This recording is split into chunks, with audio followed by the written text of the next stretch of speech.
Hello friends, ഞാൻ സലു. ഇന്ന് ഞാൻ പറയുന്നത് ടാങ്കിൾ ഹാർട്ട് എന്ന് പറയുന്ന ചെറിയ ഒരു സെക്കുലൻ ക്രീപ്പറാണ്.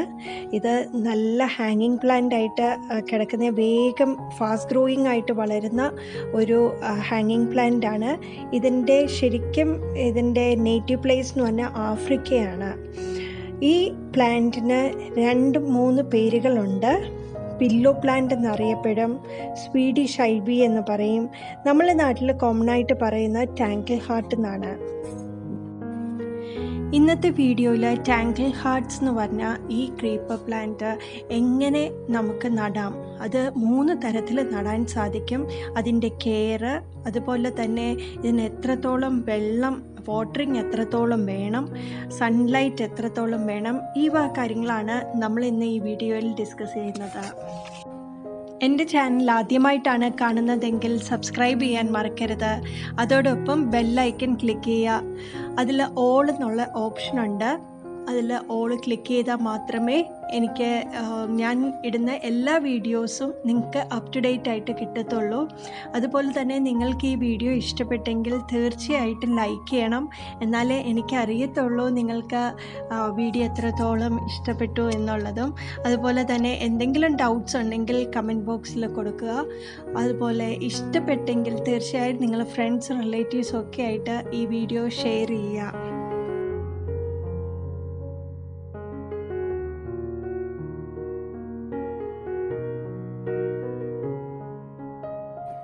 ടാങ്കിൾ ഹാർട്ട് പ്ലാന്റിൻ്റെ കെയറിനെ പറ്റി നമുക്ക് നോക്കാം. ഇൻഡയറക്റ്റ് സൺലൈറ്റ് ആണ് ഈ പ്ലാന്റ് കൂടുതൽ ഇഷ്ടപ്പെടുന്നത്. ഷെയ്ഡായിട്ടുള്ള ഭാഗത്തിടുവാണെങ്കിൽ നന്നായിട്ട് വളർന്നു വരുന്നത് കാണാം.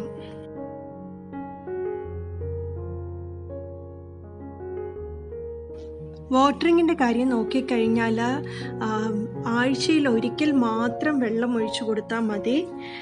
കാരണം ഇതിൻ്റെ ഓരോ ലീവ്സിലും നല്ല ഫ്ലഷി ആയിട്ട് ഞാൻ നേരത്തെ പറഞ്ഞായിരുന്നു, ഇതൊരു സെക്കുലൻ ക്രീപ്പറാണ്. സെക്കുലൻസിൻ്റെ സാധാരണ ലീവ്സിനൊക്കെ നല്ല കട്ടിയുണ്ട്.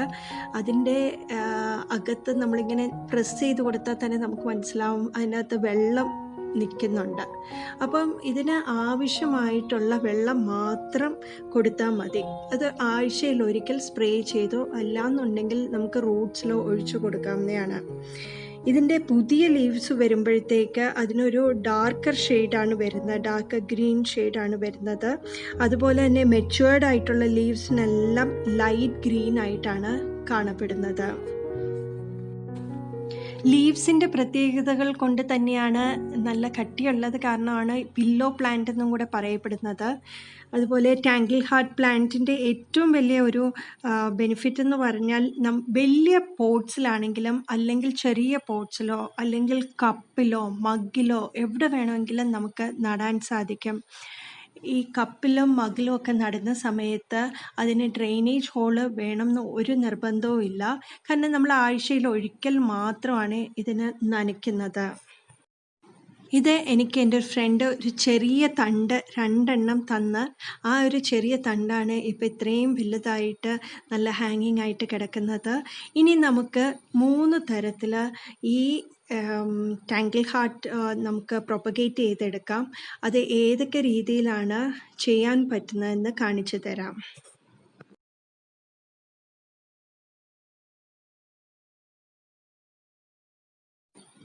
ഇത് എൻ്റെ ഫ്രണ്ടിൻ്റെ വീട്ടിലുള്ള ചെടിയാണ് ടാങ്കിൾ ഹാർട്ട്.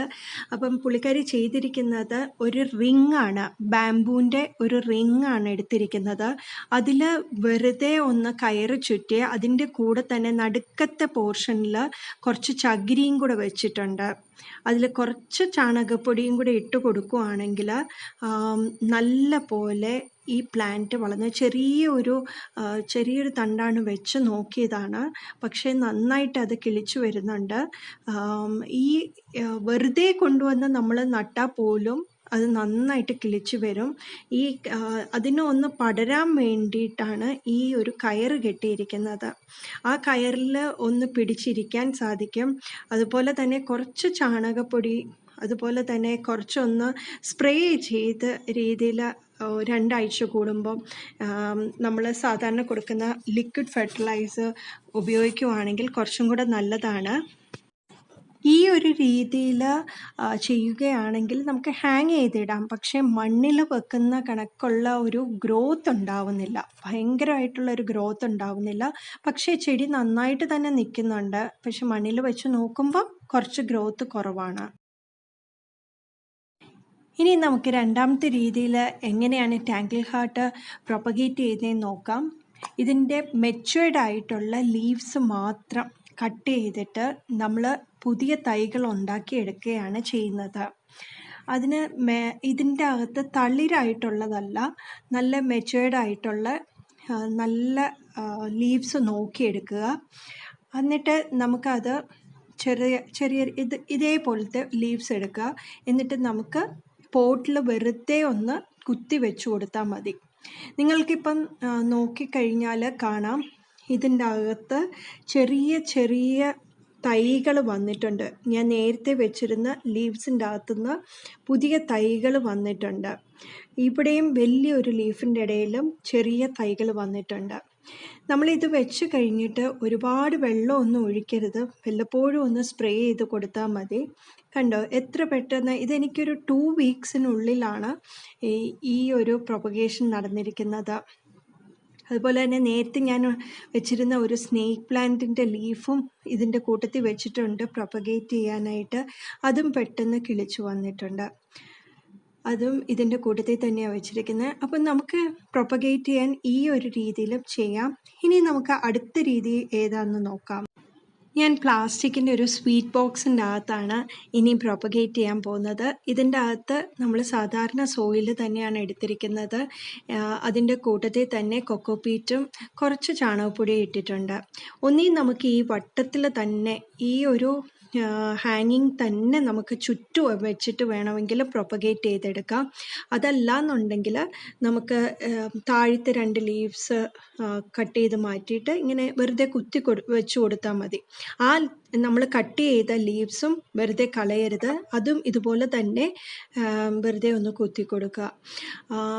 അതുപോലെ തന്നെ നമ്മൾ നോക്കേണ്ട കാര്യം, ഇത് എല്ലാ സൈഡിലും കവർ ചെയ്യുന്ന രീതിയിൽ. അപ്പം വളർന്നു വരുമ്പോൾ അത് ഒരുപോലെ തന്നെ കിളിച്ചു വരുന്നതാണ്. ഇതിൻ്റെ ഓരോ ലീവ്സും നമ്മളെടുത്ത് മാറ്റുമ്പം വെറുതെ കളയണ്ട. ഏത് ലീഫും നമുക്ക് ഇതിൻ്റെ അകത്ത് പ്രൊപ്പഗേറ്റ് ചെയ്യാനായിട്ട് യൂസ് ചെയ്യാം. ഒന്നീ നമുക്ക് ഒരു വലിയ പോട്ട് എടുത്തിട്ട് ഇത് വലിയ ലോങ് ആയിട്ട് കട്ട് ചെയ്തെടുത്തിട്ട് അത് ചുറ്റും ഇങ്ങനെ വട്ടത്തിൽ വേണമെങ്കിലും വെക്കാം. കാരണം ഇതിന് ഓരോ നോട്ട്സ് ഉണ്ട്. ഓരോ 2 ലീവ്സ് കൂടുമ്പം ഒരു 2 ലീവ്സ് കൂടുമ്പോഴത്തേക്ക് നോട്ട്സ് കാണാൻ സാധിക്കും. അതുകൊണ്ട് തന്നെ പെട്ടെന്ന് വേരിറങ്ങുന്നുണ്ട്. ആ വേരിൽ കൂടെ പെട്ടെന്ന് ചെടി പിടിച്ചു വരും. ഈ രീതിയിൽ വേണമെങ്കിലും നമുക്ക് പ്രൊപ്പഗേറ്റ് ചെയ്തെടുക്കാം. നമ്മൾ ചെടി വെച്ച് കഴിഞ്ഞാൽ ഉടനെ തന്നെ നന്നായിട്ട് വെള്ളം ഒഴിച്ചു കൊടുക്കുക. പിന്നെ ഒരു നെക്സ്റ്റ് വീക്ക് മാത്രം നമ്മൾ ചെടിക്ക് വെള്ളം ഒഴിച്ചാൽ മതി. അതുപോലെ തന്നെ വെക്കുന്ന സമയത്ത് ആദ്യം നമ്മൾ ചെടിയെല്ലാം നട്ടതിന് ശേഷം നമ്മൾ ഉടനെ കൊണ്ടുവന്ന് സൺലൈറ്റിൻ്റെ ആ ഒരു സൈഡിലേക്ക് വെക്കണ്ട. 2-3 ദിവസം ഒരു ഷെയ്ഡിൽ വെക്കുക. അത് കഴിഞ്ഞതിന് ശേഷം അതിൽ റൂട്ട്സ് വന്നതിന് ശേഷം മാത്രം നമ്മൾ ചെറുതായിട്ടൊന്ന് സൺലൈറ്റ് അടിക്കുന്ന ആ പോർഷനിലേക്ക് വെക്കുക.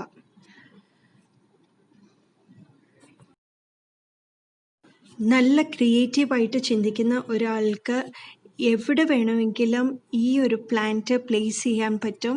കാരണം നമുക്കൊരു ചെറിയൊരു തടിക്കഷ്ണം പോലും കിട്ടിക്കഴിഞ്ഞാൽ വളരെ മനോഹരമായിട്ട് ഈ ചെടി പ്ലേസ് ചെയ്യാൻ പറ്റും. കാരണം ഈ തടിക്കഷ്ണത്തിൻ്റെ നടുക്കുള്ള പോർഷനിൽ കുറച്ചൊരു ഒരു സ്പേസ് ഉണ്ടാക്കി കൊടുക്കുകയാണെങ്കിൽ അവിടെ വേണമെങ്കിലും നന്നായിട്ട് വളർന്നു വരുന്നതാണ്. ഇതിപ്പോൾ ഒരു ടയറിലാണ് ചെയ്തിരിക്കുന്നത്. കുറച്ച് സോയിലൊക്കെ ഇട്ട് കൊടുത്തിട്ടുണ്ട്, ചാണകപ്പൊടിയും അതുപോലെ തന്നെ കൊക്കോപീറ്റും മണ്ണും എല്ലാം കൂടെ ചേർന്നിട്ടിട്ട് കൊടുത്തിട്ടുണ്ട്. അതുകൊണ്ട് തന്നെ ഇത് ലോങ് ആയിട്ട് നല്ല പോലെ വളർന്നു വരുന്നുണ്ട്.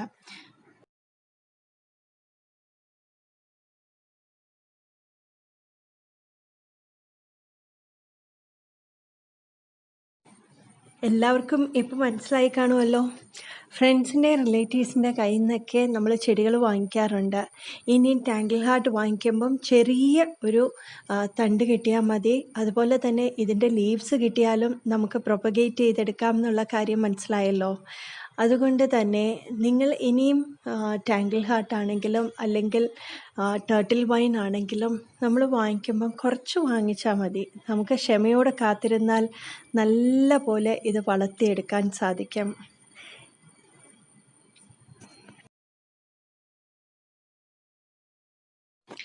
ഈ വീഡിയോ ഇഷ്ടപ്പെട്ടെങ്കിൽ തീർച്ചയായിട്ടും ലൈക്ക് ചെയ്യുക.